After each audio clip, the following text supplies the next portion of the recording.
నమస్తే, welcome to my chemistry class.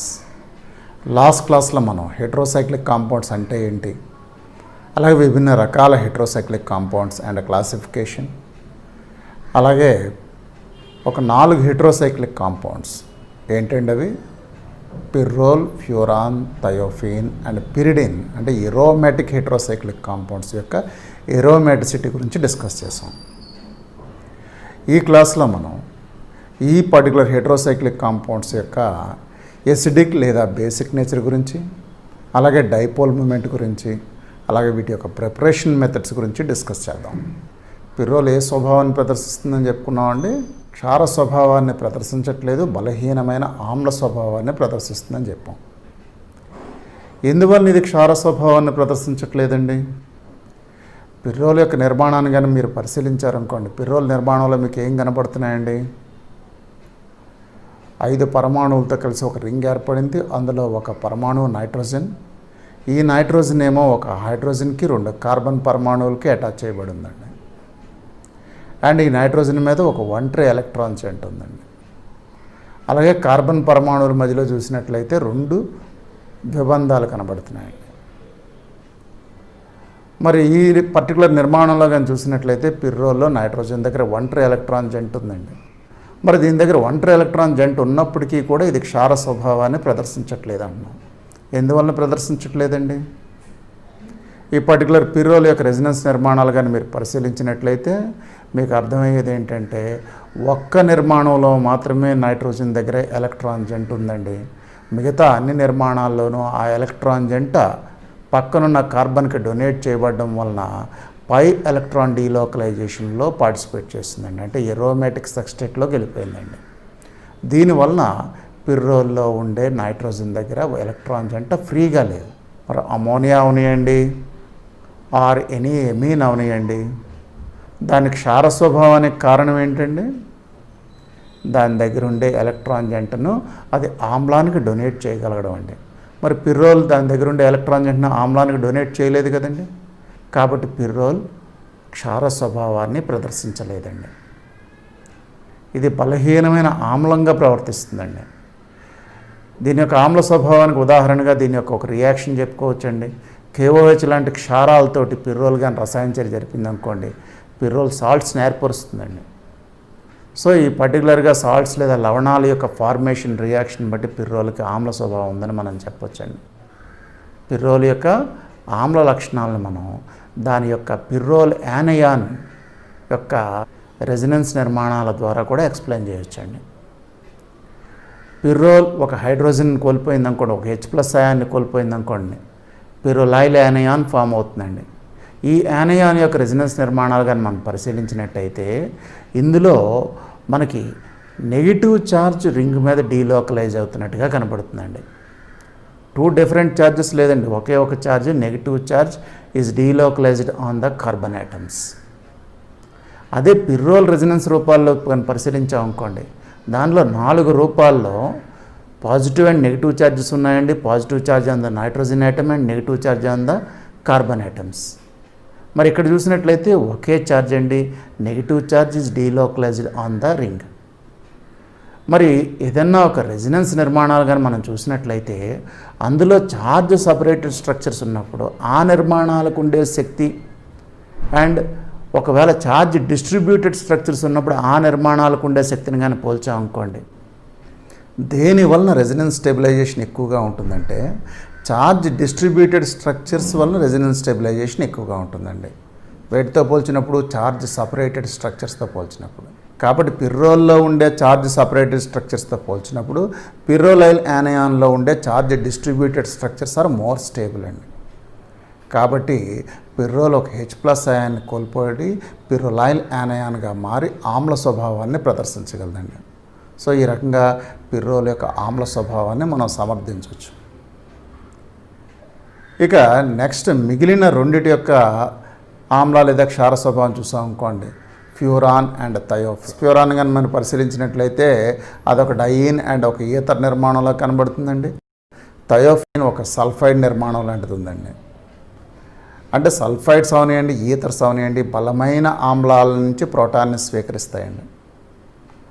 మరి వేరే ఫ్యూరాన్ కానీ థయోఫిన్ కానీ ప్రోటాన్ని స్వీకరించలేవండి. కారణం ఏంటంటే ఇందులో ఆక్సిజన్ అండ్ సల్ఫర్ sp2 సంకర ఆర్బిటాల్లో ఉన్నాయండి.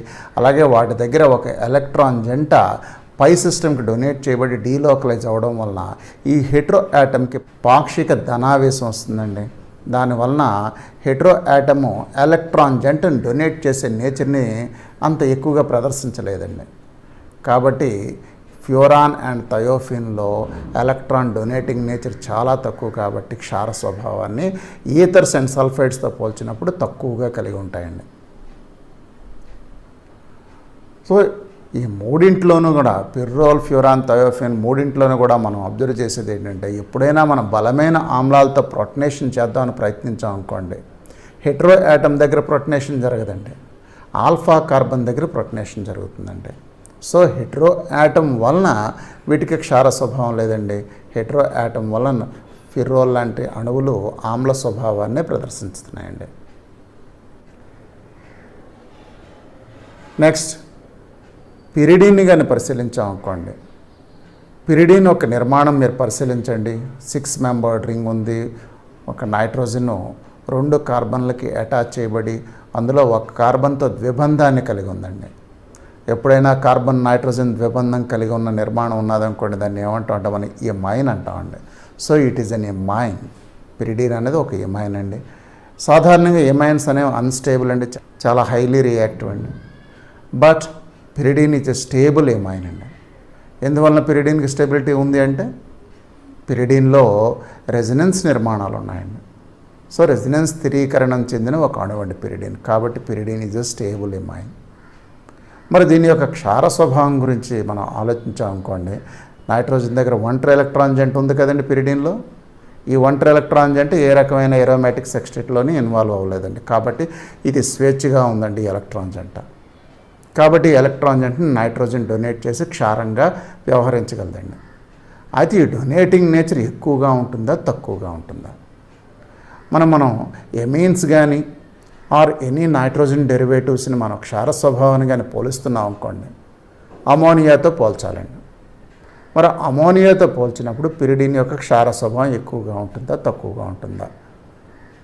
అమోనియా కానీ ఎమీన్స్తో కానీ పోల్చినప్పుడు పిరిడిన్ యొక్క క్షార స్వభావం తక్కువగా ఉంటుందండి. ఎందుకు తక్కువగా ఉంటుందండి? పిరిడిన్ యొక్క నిర్మాణాన్ని పరిశీలించండి. పిరిడిన్లో నైట్రోజన్ sp2 సంకరీకరణం చెందిందండి. ఏం చెందిందండి? sp2 సంకరీకరణం చెందింది. sp2 సంకర ఆర్బిటాల్కి కొద్ది ఎలక్ట్రోనెగటివిటీ ఎక్కువ అండి. అంటే sp2 సంకర ఆర్బిటాల్లో ఉండే ఎలక్ట్రాన్ని న్యూక్లియస్ బలంగా ఆకర్షిస్తుందండి. కాబట్టి ఏ పరమాణువైనా sp3 సంకర ఆర్బిటాల్లో ఉండే ఎలక్ట్రాన్ డొనేట్ చేసినంత ఫ్రీగా sp2 సంకర ఆర్బిటాల్లో ఉండే ఎలక్ట్రాన్ డొనేట్ చేయలేదండి. కాబట్టి పిరిడిన్లో ఒంటరి ఎలక్ట్రాన్ జంట sp2 సంకర ఆర్బిటాల్లో ఉండడం వలన పిరిడిన్ అమోనియా ఎలక్ట్రాన్ జంటను డొనేట్ చేసినంత ఈజీగా డొనేట్ చేయలేదండి. దానివల్ల పిరిడిన్ యొక్క క్షార స్వభావం అమోనియా లేదా ఎమీనులతో పోల్చినప్పుడు తక్కువగా ఉంటుందండి. ఈ రకంగా పిరిడిన్ యొక్క క్షార స్వభావం తక్కువగా ఉండడానికి కారణాలు చెప్పొచ్చండి. సో ఈ క్షార స్వభావాలను కానీ మనం పోల్చినట్లయితే ఎలా చెప్పొచ్చండి? పిర్రోల్ బలహీనమైన ఆమ్ల స్వభావం లేదా చాలా అల్ప క్షార స్వభావాన్ని ప్రదర్శిస్తుందని చెప్పొచ్చండి. పిర్రోల్తో పోల్చినప్పుడు పిరిడిన్ యొక్క క్షార స్వభావం ఎక్కువండి. పిరిడిన్తో పోల్చినప్పుడు అమోనియా యొక్క క్షార స్వభావం ఎక్కువండి. సో ఈ రకంగా ఈ మూడిటి యొక్క క్షార స్వభావాలను పోల్చొచ్చండి. So basic nature of pyrrole is less than, pyridine is less than ammonia. ఇంకా నెక్స్ట్ వీటి యొక్క డైపోల్ మూమెంట్స్ చూసాం అనుకోండి. డైపోల్ మూమెంట్ అంటే ఒక అణువులో ఎలక్ట్రాన్లు ఏ వైపు నుంచి ఏ వైపుకు వెళ్తున్నాయి అన్నది చెప్తుందండి. అంటే అణువులో వివిధ పరమాణువులపై ఉండే ఆవేశాలు బట్టి డైపోల్ మూమెంట్ ఉంటుందండి. సో ఈ పర్టికులర్ నాలుగింట్లో అంటే పిర్రోల్, ఫ్యూరాన్, థయోఫిన్ అండ్ పిరిడిన్లో యొక్క డైపోల్ మూమెంట్స్ని కానీ చూసాం అనుకోండి. ఎలా ఉన్నాయండి అంటే వీటి యొక్క డైపోల్ మూమెంట్స్. పిర్రోల్ యొక్క డైపోల్ మూమెంట్ వాల్యూ 1.80 డెబై అండి. అదే ఫ్యూరాన్ యొక్క డైపోల్ మూమెంట్ వాల్యూ 0.70 డెబై అండి. అదే థయోఫిన్ యొక్క డైపోల్ మూమెంట్ వాల్యూ 0.51 డెబై అండి. అయితే డైరెక్షన్స్ కానీ చూసినట్టే పిర్రోల్లో డైపోల్ మూమెంట్ డైరెక్షన్ ఎలా ఉంటుందంటే హెటరో యాటమ్ నుండి కార్బన్ రింగ్ వైపు ఉంటుంది. అంటే hetero atom positive pole, carbon ring negative pole అండి. అదే ఫ్యూరాన్ కానీ చూసాం అనుకోండి, ఫ్యూరాన్లో డైరెక్షన్ కార్బన్ రింగ్ వైపు నుంచి ఆక్సిజన్ వైపు ఉంటుందండి. ఫ్యూరాన్లో డైపోల్ మూమెంట్ డైరెక్షన్ కానీ చూసినట్లయితే కార్బన్ రింగ్ నుండి ఆక్సిజన్ వైపు ఉంటుందండి. ఆక్సిజన్ నెగిటివ్ ఎండ్ అండి, కార్బన్ రింగ్ పాజిటివ్ ఎండ్ అండి. థయోఫిన్ డైపోల్ మూమెంట్ డైరెక్షన్ కూడా కార్బన్ రింగ్ పాజిటివ్ ఎండ్ అండి. హెటరో యాటమ్ ఏమో నెగిటివ్ ఎండ్ అండి. ఒక పిర్రోల్లోనే డైపోల్ మూమెంట్ డైరెక్షన్ రివర్స్లో కనబడుతుందండి.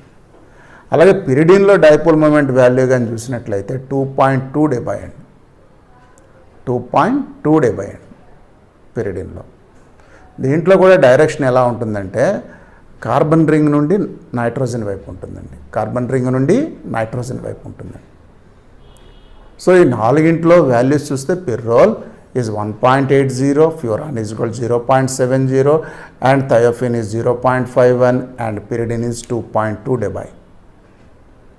డైరెక్షన్ చూస్తే ఒక్క పిర్రోల్లో మాత్రమే రివర్స్ డైరెక్షన్ అండి. మిగతా అన్నింటిలో కూడా కార్బన్ రింగ్ నుండి హెటరో యాటమ్ వైపు ఉందండి. అంటే ఎలక్ట్రాన్స్ ఏవి ఎక్కువగా డొనేట్ చేస్తున్నాయని చూసినట్లయితే ఇక్కడ చూసినట్లయితే పిర్రోల్లో nitrogen is donating electrons towards carbons more when compared to the furan oxygen or thiophene sulphur or pyridine nitrogen. So వీటి యొక్క saturated analogues pyrrolidine or tetrahydrofuran, tetrahydrothiophene or piperidine యొక్క డైపోల్ మూమెంట్స్ కానీ చూసాం అనుకోండి. పిర్రోలిడిన్లో డైపోల్ మూమెంట్ వాల్యూ 1.53 dB అండి. Direction కానీ చూసినట్లయితే ఇక్కడ పిర్రోల్కి రివర్స్లో ఉంటుందండి. అంటే ఎలా ఉంటుందండి, కార్బన్ రింగ్ నుంచి నైట్రోజన్ వైపు ఉంటుందండి. అదే పిర్రోల్లోనైతే నైట్రోజన్ నుంచి కార్బన్ రింగ్ వైపు ఉంది, పిర్రోలిడిన్లోనైతే కార్బన్ రింగ్ నుంచి నైట్రోజన్ వైపు ఉంటుందండి.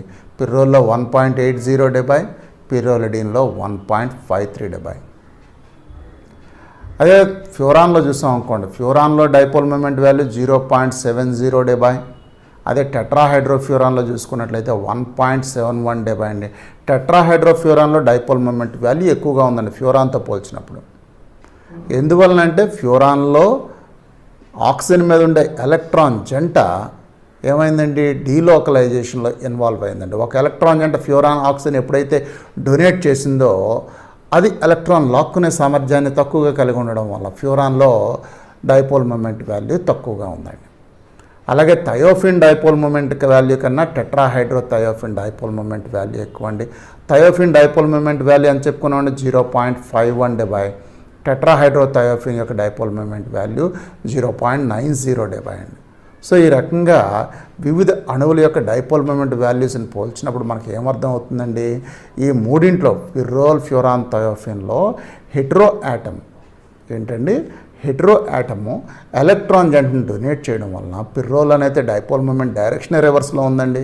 ఫ్యూరాన్ అండ్ థయోఫిన్లో డైపోల్ మూమెంట్ వాల్యూ తగ్గించబడిందండి. అదే పిరిడిన్ కానీ పరిశీలించాం అనుకోండి, పిరిడిన్ యొక్క డైపోల్ మూమెంట్ వాల్యూ 2.2 dB అండి. మరి పిపిరిడిన్ యొక్క డైపోల్ మూమెంట్ వాల్యూ ఎంత అంటే 1.17 dB అండి. ఏమైందండి డైపోల్ మూమెంటు, పిరిడిన్తో పోల్చినప్పుడు పిపిరిడిన్కి డైపోల్ మూమెంట్ వాల్యూ తగ్గిపోయిందండి. పిర్రోల్, ఫ్యూరాన్, థయోఫిన్లో డైపోల్ మూమెంట్ వాల్యూ సాచురేటెడ్లో వాటికి ఎక్కువ, పిర్రోల్, ఫ్యూరాన్, థయోఫిన్కి తక్కువగా ఉందండి. మరి పిరిడిన్లో చూసినట్లయితే సాచురేటెడ్ ఎన్లాక్ డైపోల్ మూమెంట్ వాల్యూ తగ్గించబడిందండి. ఎందువలన అంటే పిరిడిన్లో మీరు కానీ చూసినట్లయితే దాని రెజనెన్స్ నిర్మాణాల్లో మీకు కనబడేది ఏంటంటే కార్బన్ రింగ్ నుంచి నైట్రోజన్ నెగిటివ్ ఛార్జ్ తీసుకుంటే అంటే ఎలక్ట్రాన్లు తీసుకొని నైట్రోజన్ మీద నెగిటివ్ ఛార్జ్ అక్యుములేట్ అయిన నిర్మాణాలు ఉన్నాయండి. సో పిరిడిన్లో నైట్రోజన్ మీద నెగిటివ్ ఛార్జ్ అక్యుములేట్ అయిన నిర్మాణాలు ఉండడం వలన పిరిడిన్ అనేది ఎక్కువ డైపోల్ మూమెంట్ని కలిగి ఉందండి. పిపిరిడిన్లో అటువంటి జరగట్లేదు కాబట్టి పిపిరిడిన్ యొక్క డైపోల్ మూమెంట్ వాల్యూ పిరిడిన్ కన్నా తక్కువగా ఉందండి. ఈ రకంగా electron flow in these heterocyclic కాంపౌండ్స్ని మనం కంపేర్ చేస్తూ వీటి యొక్క ఏరోమాటిసిటీని కూడా చెప్పొచ్చండి. సో ఈ రకంగా వీటి యొక్క డైపోల్ మూమెంట్ వాల్యూస్ని కంపేర్ చేయొచ్చండి. నెక్స్ట్ ఈ పర్టికులర్ హెట్రోసైక్లిక్ కాంపౌండ్స్ యొక్క తయారీ విధానాలను కానీ పరిశీలించామనుకోండి, ఈ హెట్రోసైక్లిక్ కాంపౌండ్స్ యొక్క తయారీ విధానాలను కానీ పరిశీలించామనుకోండి, చాలా ఇంపార్టెంట్ సింథసిస్ ప్రొసీజర్ ఏంటంటే పాల్ నార్ సింథసిస్ అండి. ఏంటంటే పాల్ నార్ సింథసిస్.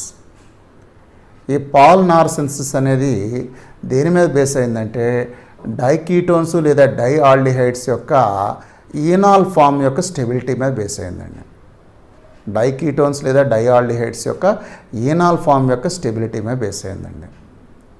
1,4 డైకీటోన్స్ లేదా 1,4 డయాల్స్, వీటిలో కార్బొనైల్ కార్బన్స్ మధ్యలో ఉండే కార్బన్ల పైన హైడ్రోజన్లు ఉంటాయి.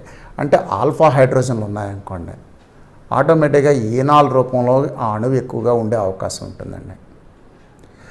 ఈనాల్ రూపంలో ఉండే ఈ 1,4 డైకీటోన్స్ లేదా డైకార్బొనైల్ కాంపౌండ్స్ OH గ్రూపుల మధ్యలో ఉండే హైడ్రోజన్ బంధం వలన ఒక సైక్లిక్ నిర్మాణాన్ని పొంది ఉంటాయండి. ఇటువంటి ఈనాల్ ఫామ్ నుంచి మనం ఈజీగా వాటర్ మాలిక్యూల్ని తొలగించి ఆ ప్లేస్లోకి హెట్రో యాటమ్ని ఇన్సర్ట్ చేయగలమండి. కాబట్టి ఈ పర్టికులర్ పాల్ నార్ సింథసిస్ అనేది ఈ ఈనాల్ ఫామ్స్ డీహైడ్రేషన్ చేయడం ద్వారా హెట్రోసైక్లిక్ సమ్మేళనాలు తయారు చేయడం గురించి వివరిస్తుందండి. సో ఎలా తయారు చేయొచ్చు అన్నది కానీ మనం చూసాం అనుకోండి. సో బ్యూటేన్ 1,4 డయాల్ తీసుకున్నామండి. అంటే 2 ఆల్డిహైడ్ సమూహాలు మధ్యలో 2 CH2లు ఉన్నాయండి. ఇది ఈనాల్ ఫామ్లో ఉన్నదనుకోండి, ఈ రకంగా నిర్మాణం కనబడుతుంది. ఈ enol form for example phosphorus పెంటాక్సైడ్తో రియాక్ట్ చేసాం అనుకోండి. ఫాస్ఫరస్ పెంటాక్సైడ్ అనేది ఒక మంచి నిర్జలీకరణ అండి. ఇది ఏం చేస్తుందంటే దాని నుంచి ఒక వాటర్ మాలిక్యూల్ని తొలగిస్తుందండి. వాటర్ మాలిక్యూల్ని తొలగించినప్పుడు మనకి ఏం ఏర్పడుతుందండి? ఫ్యూరాన్ ఏర్పడుతుందండి. సో ఒక 1,4 డయాల్ తీసుకుంటే బ్యూటేన్ డయాల్ తీసుకొని దాన్ని మనం ఫాస్ఫరస్ పెంటాక్సైడ్తో హీట్ చేసినప్పుడు మనకు ఫ్యూరాన్ ఏర్పడుతుందండి. ఫాస్ఫరస్ పెంటాక్సైడ్ బదులు ఈ బ్యూటేన్ డయాల్ని మనం అమోనియాతో హీట్ చేసాం అనుకోండి, మనకు పిర్రోల్ ఫామ్ అవుతుందండి. అంటే ఇక్కడ హెట్రో యాటమ్ని అమోనియా ఇస్తుందండి. అలా కాకుండా ఈ బ్యూటేన్ డయాల్ని మనం కానీ ఫాస్ఫరస్ పెంటాసల్ఫైడ్ తీసుకున్నాం అనుకోండి, పెంటాసల్ఫైడ్ అనేది సల్ఫర్ని అందించగలదండి. మనకు కావాల్సిన హెట్రో యాటమ్ సల్ఫర్ అనుకోండి, ఫాస్ఫరస్ పెంటాసల్ఫైడ్ వాడామండి. ఈ ఫాస్ఫరస్ పెంటాసల్ఫైడ్తో బ్యూటేన్ డయాల్ని ట్రీట్ చేసినప్పుడు మనకి థయోఫిన్ ఫామ్ అవుతుందండి. సో ఈ రకంగా పిర్రోల్, ఫ్యూరాన్, థయోఫిన్ని పాల్ నార్ సింథసిస్లో తయారు చేయొచ్చండి. అయితే ఈ విధానం ముఖ్యంగా వీటి యొక్క డెరివేటివ్స్ని తయారు చేయడానికి ఉపయోగిస్తారండి. అంటే సైడ్ చైన్లో ఆల్కైల్ గ్రూప్స్ ఉన్నాయి, డైరెక్ట్గా తయారు చేసుకోవచ్చండి. ఫర్ ఎగ్జాంపుల్ 4-ఆక్సోపెంటనాల్ తీసుకున్నాం అనుకోండి. 4-ఆక్సోపెంటనాల్ అంటే ఎన్ని ఉన్నాయండి? కార్బన్లో 5 కార్బన్స్ ఉన్నాయి. మొదటి carbon aldehyde group and 4th carbon ఒక కీటోను. ఇటువంటి 4-ఆక్సోపెంటనాల్ని తీసుకొని మనం P2O5తో ట్రీట్ చేస్తే 2-మెథైల్ ఫ్యూరాన్ ఏర్పడుతుందండి. అదే ఈ 4-ఆక్సోపెంటనాల్ తోటి మనం అమోనియాతో హీట్ చేసాం అనుకోండి, మనకి 2-మెథైల్ పిర్రోల్ ఫామ్ అవుతుందండి. అదే P2S5తో ట్రీట్ చేసాం అనుకోండి, అంటే ఫాస్ఫరస్ పెంటాసల్ఫైడ్తో ట్రీట్ చేసాం అనుకోండి, ఏం ఏర్పడుతుందండి? 2-మెథైల్ థయోఫిన్ ఏర్పడుతుందండి. ఈ రకంగా మనకి కావలసిన డెరివేటివ్స్ని ముందుగా రియాక్టెంట్ని మార్చుకోవడం ద్వారా ఈ పాల్ నార్ సింథసిస్లో మనం తయారు చేసుకోవచ్చండి. సో ఇది దేని మీద బేస్ అయిందండి? కీటో ఈనాల్ టాటోమెరిజం అనే విషయంలో డైకీటోన్స్ 1,4 డైకీటోన్స్ విత్ ఆల్ఫా హైడ్రోజన్స్ ఈనాల్ రూపంలోకి రావడానికి అవకాశం ఉంటుంది. ఈనాల్ రూపంలో నిర్మాణాల నుంచి ఈజీగా మనం వాటర్ మాలిక్యూల్ని తొలగించి హెట్రో యాటమ్ని ఇన్సర్ట్ చేయవచ్చండి. కాబట్టి పాల్ నార్ సింథసిస్లో కావలసిన హెట్రోసైక్లిక్ సమ్మేళనాన్ని తయారు చేసుకోవచ్చండి. అయితే ఈ హెట్రోసైక్లిక్ సమ్మేళనాలు సాధారణంగా లభించే స్థానాలు ఏమని చూసాం అనుకోండి, థయోఫిన్ అండ్ పిర్రోల్ సాధారణ పెట్రోలియం ప్రోడక్ట్స్ అండ్ కోల్టార్ని ఫ్రాక్షనల్ డిస్టిలేషన్ చేసినప్పుడు లభిస్తూ ఉంటాయండి. వీటిలో కోల్టార్ని ఫ్రాక్షనల్ డిస్టిలేషన్ చేసినప్పుడు బెంజిన్తో కలిసి థయోఫిన్ లభిస్తుందండి. సుమారుగా 0.5% బెంజిన్ ఫ్రాక్షన్లో థయోఫిన్ ఉంటుందండి. ఈ థయోఫిన్ ఎలా తొలగిస్తారంటే బెంజిన్ అండ్ థయోఫిన్ రెండు కలిసి ఉన్న మిశ్రమాన్ని సల్ఫ్యూరిక్ ఆమ్లంతో ట్రీట్ చేశారనుకోండి, థయోఫిన్ బెంజిన్ కంటే తొందరగా సల్ఫ్యూరిక్ ఆమ్లంతో రియాక్ట్ అవుతుందండి. రియాక్ట్ అయితే థయోఫిన్ సల్ఫోనిక్ ఆమ్లాన్ని ఏర్పరుస్తుందండి. తొందరగా రియాక్ట్ అవుతుందండి. రియాక్ట్ అయి థయోఫిన్ సల్ఫోనిక్ ఆమ్లాన్ని ఏర్పరుస్తుందండి. ఇలా బెంజిన్ ఫ్రాక్షన్లో విత్ థయోఫిన్ సల్ఫోనిక్ ఆమ్లం ఉన్న ఆ మిశ్రమాన్ని మనం వాటర్తో షేక్ చేసి మనం ద్రావణ నిష్కర్షణ ప్రక్రియ చేసాం అనుకోండి, జల ద్రావణంలోకి థయోఫిన్ సల్ఫోనిక్ ఆమ్లం వస్తుందండి. ఈ రకంగా థయోఫిన్ సల్ఫోనిక్ ఆమ్లాన్ని వేరు చేయొచ్చండి. అదే ఫ్యూరాన్ని తయారు చేసే పద్ధతి కానీ చూసాం అనుకోండి, ఫ్యూరాన్ని ఎక్కువగా కమర్షియల్గా పర్ఫ్యూరాల్ని డీకార్బోనైలేషన్ చేసి తయారు చేస్తారండి. ఈ పర్ఫ్యూరాల్ అంటే ఫ్యూరాన్ యొక్క ఆల్డిహైడ్ అండి. ఈ పర్ఫ్యూరాల్ ఎలా లభిస్తుందంటే రైస్ హల్స్ అనండి, ఓట్ హల్స్ అనండి, అంటే రైసు, ఓట్స్ ఇలాంటి ధాన్యాల పై పొట్టు ఉంటుంది కదండి, ఇందులో పెంటోజ్ చక్కెరల యొక్క పాలిమర్స్ ఉంటాయండి. ఈ పెంటోజాన్స్ని హైడ్రాలిసిస్ చేసి హైడ్రోక్లోరిక్ ఆమ్లంతో ట్రీట్ చేస్తే మనకి పర్ఫ్యూరాల్ ఏర్పడుతుందండి. ఈ పర్ఫ్యూరాల్ని మనం డీకార్బోనైలేషన్ ప్రక్రియ ద్వారా ఫ్యూరాన్గా మార్చొచ్చండి. డీకార్బోనైలేషన్ అంటే కార్బన్ మోనాక్సైడ్ని తొలగించడం అండి. సో ఈ సమీకరణం చూడండి, పర్ఫ్యూరాల్ని కాపర్ పొడి అండ్ క్వినోలిన్ మిశ్రమంతో ట్రీట్ చేసినప్పుడు కార్బన్ మోనాక్సైడ్ తొలగించబడి ఫ్యూరాన్ ఏర్పడుతుందండి. ఫ్యూరాన్ని అమోనియాతో ట్రీట్ చేయడం ద్వారా పిర్రోల్ని తయారు చేసుకోవచ్చండి. ఈ రకంగా ఈ 5 మెంబర్డ్ ఏరోమేటిక్ హైడ్రోసైక్లిక్ కాంపౌండ్స్ని తయారు చేసుకోవచ్చండి. నెక్స్ట్ పిరిడిన్ యొక్క తయారీ కానీ చూసాం అనుకోండి, పిరిడిన్ని పెంటామిథిలిన్ డైయమీన్ హైడ్రోజన్ క్లోరైడ్ నుండి తయారు చేసుకోవచ్చండి. ఏంటంటే పెంటామిథిలిన్ డైయమీన్ హైడ్రోజన్ క్లోరైడ్ అంటే ఆ చివర ఈ చివర ఎమీన్ గ్రూప్స్ ఉన్నాయండి, మధ్యలో 5 CH2లు ఉన్నాయండి. దీన్ని హీట్ చేస్తే దాని నుంచి అమోనియం క్లోరైడ్ అండ్ HCl తొలగించబడి మనకి పిపిరిడిన్ ఏర్పడుతుందండి. ఏం ఏర్పడుతుందండి? పిపిరిడిన్ ఏర్పడుతుందండి. ఈ పిపిరిడిన్ని 300 డిగ్రీల సెల్సియస్ దగ్గర సల్ఫ్యూరిక్ ఆమ్లంతో డీహైడ్రోజినేషన్ చేస్తే ఏం చేస్తున్నామండి? డీహైడ్రోజినేషన్ చేస్తున్నాం. డీహైడ్రోజినేషన్ అంటే ఏంటంటే హైడ్రోజన్ తొలగించడం, ఆక్సిడేషన్ ప్రక్రియ. మనకి పిరిడిన్ ఫామ్ అవుతుందండి. సో ఈక్వేషన్ ఏంటంటే pentamethylene diamine hydrogen chloride when heated ఏమైతే అమోనియం క్లోరైడ్ అండ్ HCl తొలగించబడి పిపిరిడిన్ ఫామ్ అవుతుందండి. Piperidine is a saturated analogue of pyridine. So ఈ పిపిరిడిన్ డీహైడ్రోజినేషన్ ప్రక్రియ దేంతో చేయాలండి?